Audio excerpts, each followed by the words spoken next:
business? Why this business? Well, to start, it's a funny story. It's actually the brainchild of Adam. But the funny story is, 2 years ago, we were playing games.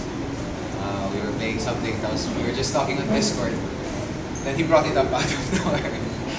So I said yes. So we started working on it. Pero to add. Yeah, sige. On my end kasi, the reason why we came up with building a playground kasi actually I'm a first time dad. My kid is now 4 years old. So when 2 years ago kasi he got diagnosed with GDD, global development delay. Yeah. So that could potentially mean na he also has autism, right? So syempre being dads, diba?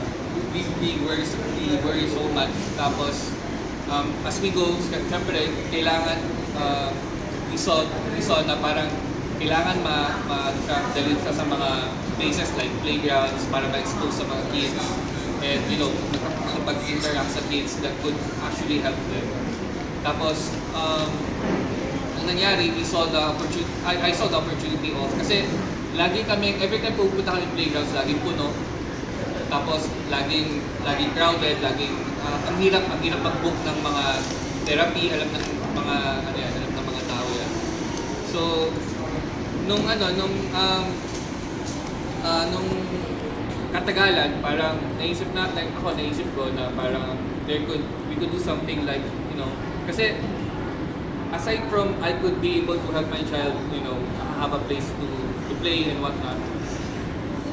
Parang gusto ko rin yung idea na parang makapag-bring joy ka pa sa mga other kids, right? So, why not try na rin at the same time, could be a good thing to do.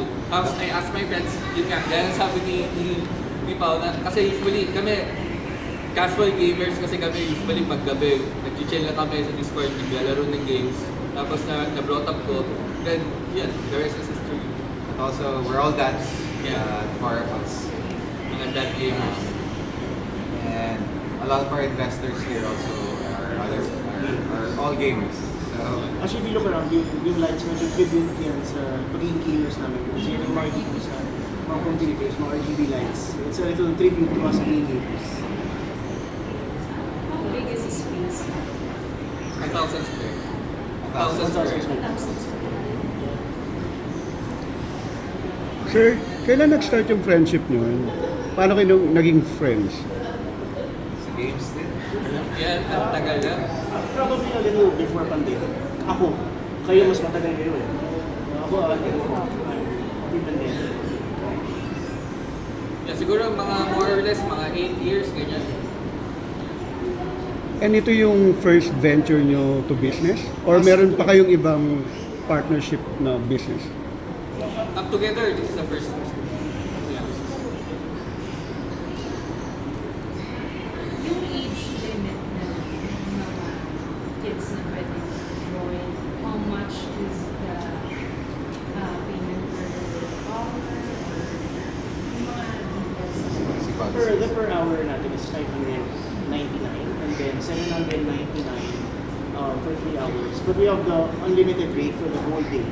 It's 999. This includes the child and the companionship. The minimum age is we're allowing mga 1-year-old, but it's really with the parent. But the maximum age is 17. 17. That's the minor age. That's the most minor age.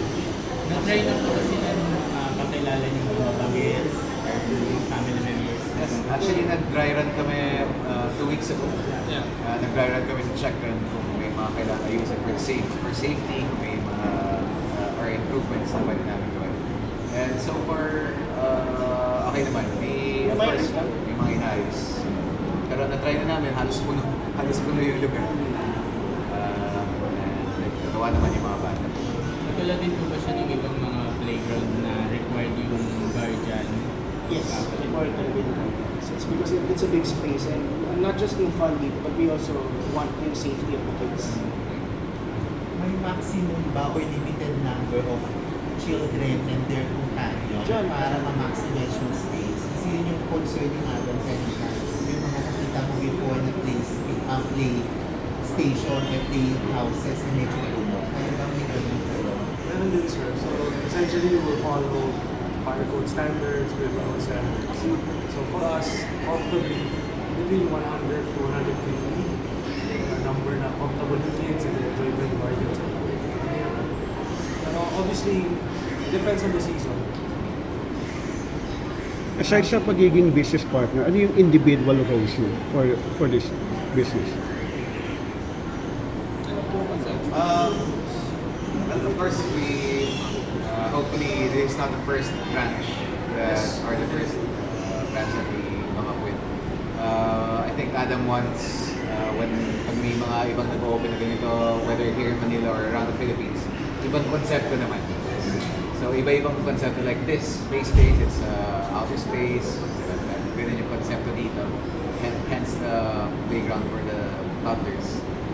Pero sa iba, parang gusto namin, di ba? Could be a Barbie concept, or could be anything else, a dinosaur.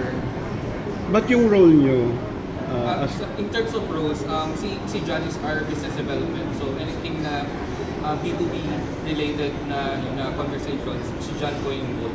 So si Pao is on the marketing side. Si Bugsy on the operational side. And I'm the CEO president, so I handle like basically all of these things. and gano'ng katagal to kinoncept ginawa? Kasi here, so since operational na yung mall, may sinihan kasi sa tabi. So we were only able to operate during night time. After the last show. Yeah, so medyo natagalan kami. It took us a year. Actually, 2 years. Yeah, 2 years. 2 years.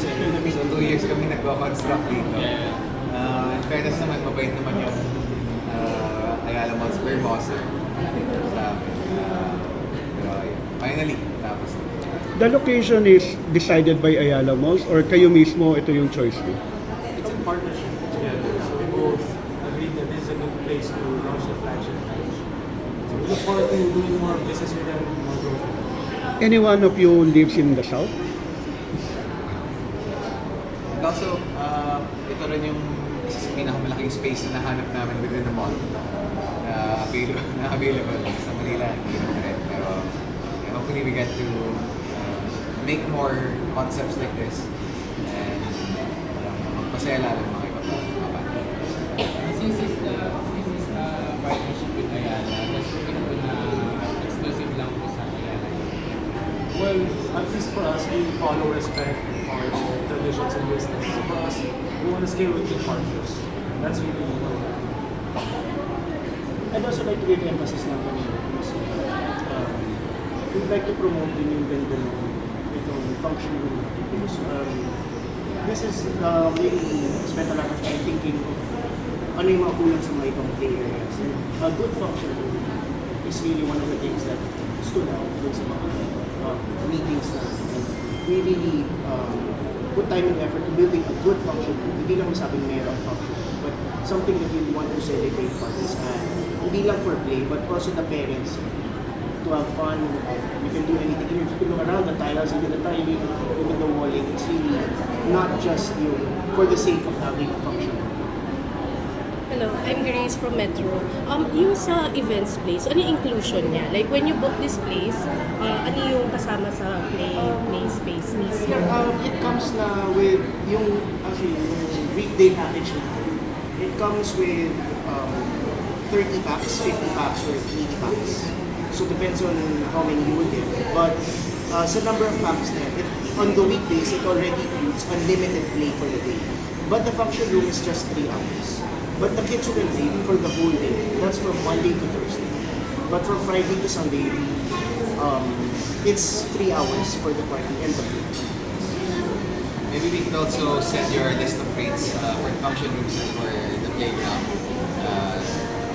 Just so it's clear. Kasi meron akong mga friends na gusto nilang mag-explore ganyan. Kasi yung ibang mga playgrounds is kailangan ng bata talaga. Hindi pa pinapayagan. Ito ba allowed din ako? Adult adults now. Kailangan bigit. Okay. Mas, siguro for the, since we like to see them how it goes, mas okay may kid muna. Hanggang 17 naman. 17. Pero I mean, when we play it by ear pa rin, we'll see how the things go. But to start, we'd like to keep this music for kid and accompanying to.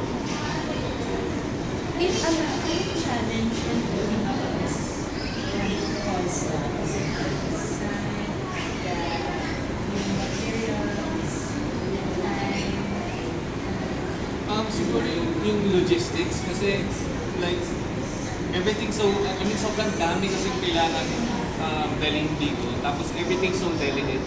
And syempre yung mga foam and whatnot, medyo ano siya eh, yung mga leathers very sensitive. Tapos lahat dadalhin mo dito in a place where magko-construction, there's so much thing na potential to damage the things that are needed here. So I guess yun yung isa sa mga malaking challenges. It's technically building the whole place when we have a limited time at You have to night take time. in na kids kasi yung maglalaro. So, dapat super safe talaga at sobrang matibay ka. So yun yung inikot talaga namin yung mga play areas. We have dedicated time to do that. To go around the players and see if saan yung mga hazard goes. And then we met up to see kung paano namin maayos yung mga cars. So everything is baby-proof, kid-proof that you can really go around and feeling safe. is it all made here? Sorry. Is it all made here in the Philippines? Some are imported.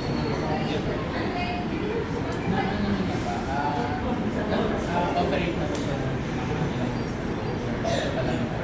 We have a trial. Nag-trial run kami. Pero later at 4 p.m. may soft opening. We expect to see more kids later. If hindi po kayo yung owner, as a customer, ano po yung favorite place niyo sa places? Ako yung bullshit. Ako rin, sabi yung ball pit. Actually, yung ball pit may parang canon doon. Saan mo pwede ilagay yung ball, tapos malakas yung hangin. Gusto ko siyang palakasin ka, so we have to keep in mind para sa patio. Kasi may interactive area rin, hindi naka-open ngayon, pero kumbaga may mga lumalabas dun sa wall, tapos pwedeng matuhin yung mga bata with balls. Gusto ko sana yung canon yung ginagamit. Okay. Hindi pwede pang patis. Okay, trampoline. Trampoline yun. Saya, tumalon lang. Ako yung slide. Kasi hindi ko alam may fear ako ng heights. Kaya hindi makita ko. So, yun, at least, trinay ko. Okay. Safe naman. Safe. Kahit mataas. Aside sa para sa anak nyo talaga to, was there a time na naisip nyo sana may ganito rin kayo nung kabataan nyo? Nakapunta rin kami sa mga ganitong type dati. Meron naman before, but keeps evolving. So ngayon, anong magagawa natin sa mga time before para mas mapaganda tayo? Nandun pa rin before, but of course, evolve na rin. Yung mga kids ngayon kasi more on digital na sila sa phone tablets.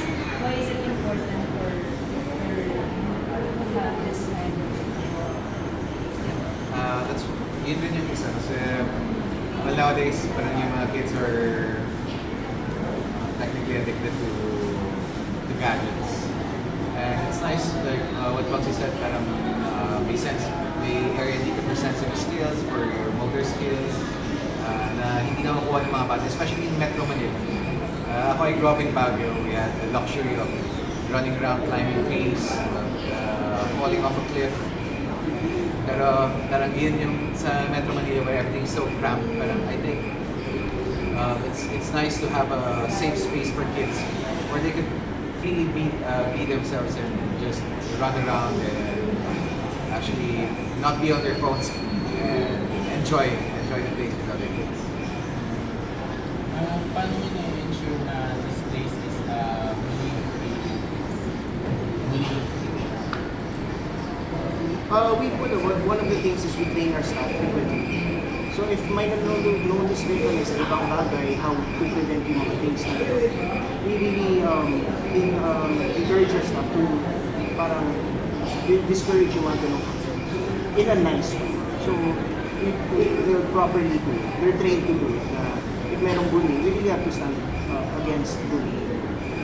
Also, may guardian naman nakasama, so they will always inform the guardian. Yeah, ako naman may take naman kasi since kids naman, actually we don't expect like all the kids to be very, prim and proper, di ba? Kasi syempre hindi rin naman nila yun. Like some other kids, hindi naman sila pa ganun ka self-aware na hindi naman intention nila na be, to be rough and whatnot. So, kami naman, I'll be very tolerable. Pero as long as, syempre, under the bounds of, of safety naman pa rin. You could be very, understanding when it comes to, behaviors of kids.